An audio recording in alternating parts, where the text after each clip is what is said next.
Alexandre Delperrier, loin d'être en forme à 58 ans, il évoque son état à Marc-Olivier Fogiel. Alexandre Delperrier a opté pour une transformation personnelle très importante et inattendue. Emblématique visage du petit écran, il est désormais peintre. Dans les colonnes de RTL ce lundi 6 avril, il revient sur cette décision mais aussi les étapes par lesquelles il a dû passer ces dernières années.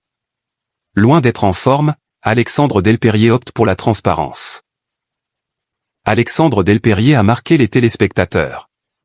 Ce dernier est passé par Vidéo Gag avant d'être le dirigeant de Yahoo France. Une carrière qui a pris fin lorsqu'il a décidé d'opérer un virage radical et de se reconvertir dans un domaine très différent, celui de la peinture.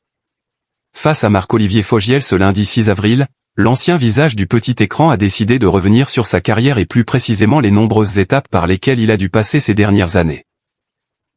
Il débute en confiant que ce sont une succession d'épreuves qui ont bouleversé son quotidien et l'ont incité à se diriger vers une toute autre carrière.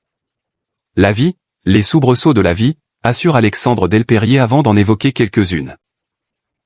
Quand, un jour, vous avez eu à prendre dans vos bras le corps de votre petite fille décédée à la naissance, quand vous avez vu le corps de votre père qui a choisi de se jeter sous un train, lorsque vous avez vu des IRM de votre cerveau à l'hôpital et que votre neurologue vous dit que vous êtes un survivant en constatant qu'il y a des caillots de sang partout, vous avez deux options, subir ou vivre, explique le principal concerné.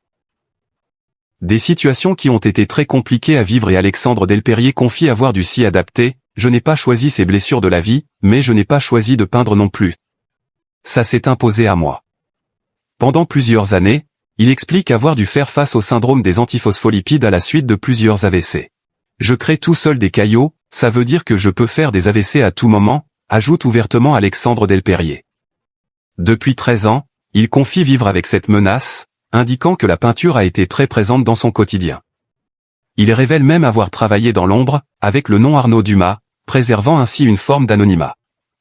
Un pseudonyme qui est un clin d'œil à son grand-père et il assure que cela est très important pour lui.